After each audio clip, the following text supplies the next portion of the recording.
Hello friends, welcome to my YouTube channel biology points by Vivek sir. आज की class में हम लोग डिस्कस करेंगे बायोमॉलिक्यूल्स। देखिए, बायोमॉलिक्यूल्स एक ऐसा चैप्टर है जिसमें से नंबर ऑफ़ क्वेश्चंस आने की संभावना ज़्यादा होती है और थोड़ा सा जो है टफ भी होता है। स्टूडेंट्स क्या करते हैं कि ज़्यादातर बायोमॉलिक्यूल को पढ़ने में उतना इंटरेस्ट नहीं दिखाते हैं, क्योंकि बायो के स्टूडेंट होते हैं, उसमें कुछ कुछ केमिस्ट्री का मिक्सअप होता है। इस वजह से वो उतना कॉन्फिडेंस से इसको नहीं पढ़ पाते हैं। लेकिन आज की क्लास में हम लोग बायोमॉलिक्यूल्स बारे डिस्कस करेंगे और आपको ये क्लास यकीन मानिए बहुत ही सिंपल लगेगी और अच्छा रहेगा आपके लिए और आप अच्छा महसूस करेंगे। तो आज की क्लास में हम लोग डिस्कस करेंगे बायोमॉलिक्यूल्स। क्या होता है बायोमॉलिक्यूल्स? बायोमॉलिक्यूल्स का मतलब होता है कि केमिकल आर मॉलिक्यूल्स, केमिकल और molecules present in living organism. मतलब कि जितने भी लिविंग ऑर्गेनिज्म हैं उनके अंदर जो केमिकल्स और मॉलिक्यूल्स प्रेजेंट होते हैं उसी को बायोमॉलिक्यूल्स कहते हैं। साइंस की एक ब्रांच है बायोकेमिस्ट्री, जो कि डील करती है, मतलब डील करती है क्या? Chemicals and physico chemicals reactions living organism के। लिविंग ऑर्गेनिज्म में जितने भी chemicals and physico chemical reactions पाए जाते हैं उसको डील करती है कौन? बायोकेमिस्ट्री। यहाँ तक तो आपको क्लियर हो गया होगा। आगे देखते हैं सेलुलर पूल। सेलुलर पूल क्या होता है? सेलुलर पूल से ऐसे आप समझ सकते हैं जैसे स्विमिंग पूल होता है ना, उसमें सभी लोग अपना जाते हैं, वो करते हैं। उसी तरीके से जो सेलुलर पूल होता है उसमें भी बायोमॉलिक्यूल्स, कंपाउंड्स, आयंस प्रेजेंट होते हैं। मतलब कि presence of biomolecules, compounds, ions in a sum total of different types of the collection. मतलब उनका कलेक्शन भी डिफरेंट टाइप्स होता है, वो सेलुलर पूल के अंदर आते हैं। देखिए, सेलुलर पूल को डिस्कस करने से पहले हम लोग एक चार्ट का डिस्कशन करेंगे। एक चार्ट मैं आपके सामने रख रहा हूँ कि जितने भी एलिमेंट्स हैं, मतलब कुछ एलिमेंट्स तो हैं, उनका percentage of weight of percentage crust में क्या होता है, अर्थ क्रस्ट में एंड ह्यूमन बॉडी में। अर्थ क्रस्ट मतलब non living matters and human body is living matters. Human body living matters, जैसे यहाँ पे हम लोग देखते हैं हाइड्रोजन है, हाइड्रोजन अर्थ क्रस्ट में 0.14 एंड ह्यूमन बॉडी में 0.5 एंड 0.5,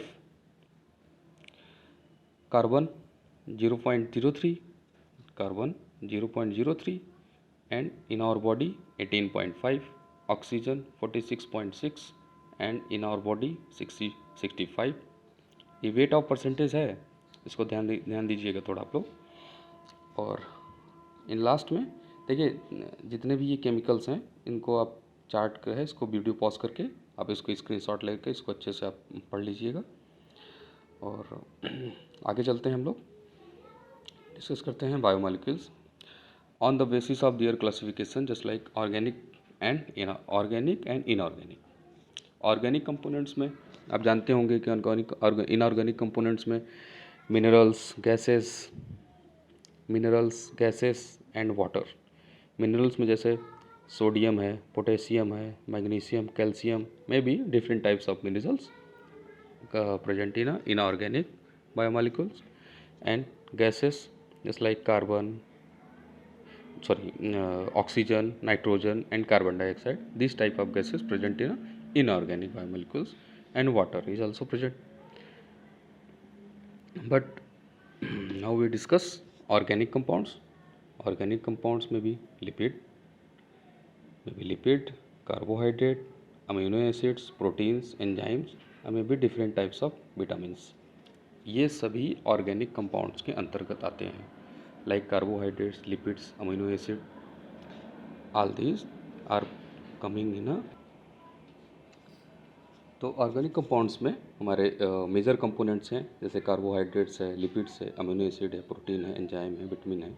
ये सब ऑर्गेनिक कंपाउंड्स के बिहाफ पे हैं। अगला हम थोड़ा सा क्लासिफिकेशन करेंगे मॉलिक्यूलर वेट एंड सॉल्युबिलिटी के बेसिस पे बायोमॉलिक्यूल्स का, कि उनका मॉलिक्यूलर वेट एंड सॉल्युबिलिटी कैसी है। तो इस बारे में हम लोग डिस्कस करेंगे। तो वो टू टाइप्स के हैं, एक हैं माइक्रो मॉलिक्यूल्स और इन्हीं को हम कह सकते हैं bio macro molecules, bio macro molecules. और दूसरे टाइप्स में हैं माइक्रो मॉलिक्यूल्स, या इन्हीं को हम कह सकते हैं बायो माइक्रो मॉलिक्यूल्स। माइक्रो मतलब छोटे, मैक्रो मीन्स बड़े। ये टू टाइप्स के मॉलिक्यूल्स हैं। अब देखिए आगे डिस्कस करते हैं। जो जो माइक्रो मॉलिक्यूल्स हैं, या जिसे हम लोग बायो माइक्रो मॉलिक्यूल्स कहते हैं। अब अब मैक्रो है, जैसा कि आपको नाम से ही पता चल रहा है कि इनकी साइज क्या होगी, स्मॉल होगी। ये सिंपल होंगे और इनका जो मॉलिक्यूलर वेट है, इनका molecular weight 18 to 800 dalton, 18 to 800 dalton के बीच में होती है। That is less than 1000 Dalton.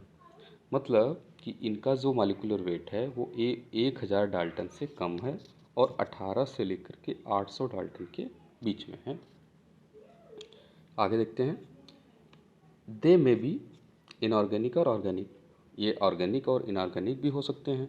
जैसे बात करें कुछ gases, minerals, sugars, water, amino acids, nucleotides. अब ये सारे माइक्रो मॉलिक्यूल्स में आ गए। माइक्रो मॉलिक्यूल्स मतलब स्मॉल साइज, सिंपल, और they found in a acidic pool, acid soluble pool, acid soluble pool. आगे हम लोग डिस्कस करेंगे कि एसिड सॉल्युबल पूल क्या है। आगे हम लोग इसके बारे में डिस्कस करेंगे। ये अब आते हैं दूसरे पे, जहाँ पे हम लोगों ने बात की थी माइक्रो मॉलिक्यूल्स के बारे में। माइक्रो मॉलिक्यूल्स, या जिन्हें हम बायो माइक्रो मॉलिक्यूल्स कह रहे हैं, यानी जिन्हें हम बायो माइक्रो मॉलिक्यूल्स कह रहे हैं, ये साइज में तो कॉम्प्लेक्स होंगे ही, लार्ज साइड हैं, नाम से ही पता चल रहा है लार्ज साइड हैं, और इनका जो मॉलिक्यूलर वेट है वो 1000 डाल्टन के एबव आएगा, 1000 डाल्टन के एबव रहेगा। और लेकिन लिपिड इसमें एक एक्सेप्शन में है, लिपिड जो है एक एक्सेप्शन में है। इसका कारण भी हम आपको आगे बताएंगे। पहले आप ये थोड़ा देख लीजिए। देखिए मैक्रो मॉलिक्यूल्स में क्या है, हमारे कार्बोहाइड्रेट हैं, प्रोटीन हैं, न्यूक्लिक एसिड है, लिपिड्स हैं, और ये फॉर्मेशन, इनका जो फॉर्मेशन होता है वो पॉलीमराइजेशन, जो पॉलीमराइजेशन एक प्रोसेस होता है कि मतलब यूनिट, जैसे ये होता है ना, ये यूनिट ऑफ मोनोमर, जो मतलब बहुत सारे मोनोमर्स मिल करके, मतलब जितने भी मोनोमर्स होंगे ऐसे ऐसे ऐसे ऐसे, ये सब मोनोमर्स हैं ना, आपस में यूनाइट होकर के एक फॉर्मेशन करते हैं बड़ी लंबी चेन की। तो उसको हम लोग बोलते हैं पॉलीमराइजेशन, उसको बोलते हैं हम लोग पॉलीमराइजेशन। अब देखिए न्यूक्लिक एसिड में two particles, major particles DNA and RNA is also come in this topic. आगे देखते हैं, कुछ पॉइंट्स को देखते हैं हम लोग।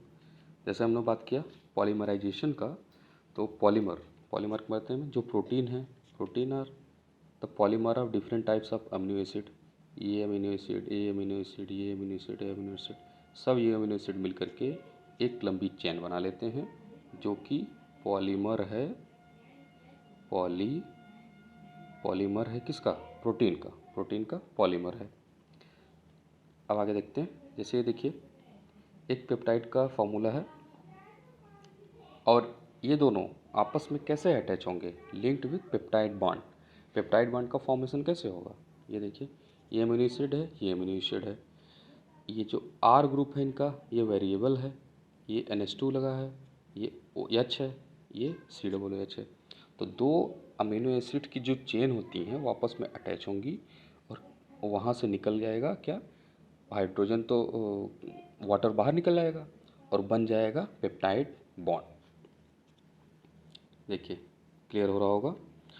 आगे देखते हैं सेकेंड पॉइंट में।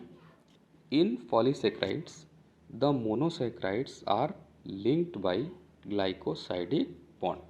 मोनोसेक्राइड्स जो होते हैं उनके जो मोनोसेक्राइड्स होते हैं, पॉलीसेक्राइड में जैसे बहुत सारे मोनोसेक्राइड मिलेंगे तो पॉलीसेक्राइड बन जाएंगे। तो पॉलीसेक्राइड मिल करके जिस बॉन्ड से जुड़े होते हैं उनको बोलते हैं ग्लाइकोसाइडिक बॉन्ड। वो आपस में जो अटैच होते हैं उनको बोलते हैं ग्लाइकोसाइडिक बॉन्ड। तो यहाँ पे देखते हैं कुछ other important points, like average composition of living cells, जो हमारे लिविंग सेल्स होता है उसमें कंपोजिशन देखेंगे हम लोग। जैसे वाटर अगर देखा जाए तो वाटर का कंपोजिशन कितना है, 70 to 90%, 70 to 90%। एंड बात करेंगे प्रोटीन की तो प्रोटीन 10 to 15%। कार्बोहाइड्रेट की बात करेंगे तो कार्बोहाइड्रेट में 3%, lipid 2%, nucleic acid 5 to 7% and ions 1%। इन सब के बारे में जान रहे हैं हम। ये एवरेज कंपोजिशन होता है किसी भी लिविंग सेल्स के लिए। तो दोस्तों, आज हम लोगों ने डिस्कस किया बायोमॉलिक्यूल्स के कुछ इंट्रोडक्शन के बारे में, क्या होते हैं, कैसे होते हैं, उनका बेसिक स्ट्रक्चर्स कैसा है, और बेसिक माइक्रोमॉलिक्यूल्स के बारे में हम लोगों ने डिस्कस किया। बायोमॉलिक्यूल्स के अंतर्गत आते हैं। तो बायोमॉलिक्यूल्स का जो मेजर पार्ट है वो ऑर्गेनिक बायोमॉलिक्यूल्स है, जहाँ पे हम लोग डिस्कस करते हैं carbohydrate, lipid, amino acid, protein, enzyme and vitamin के बारे में। तो नेक्स्ट क्लास में हम लोग मिलेंगे और देखेंगे कि organic compounds like carbohydrate, lipid, सबको एक एक करके हम उसको बारे में पढ़ेंगे। तो कैसे लगी आप लोग को आज की क्लास? इसी तरह से लव एंड सपोर्ट बनाए रखिए। सब्सक्राइब करिए हमारे चैनल को, biology points by Vivek sir. Thank you.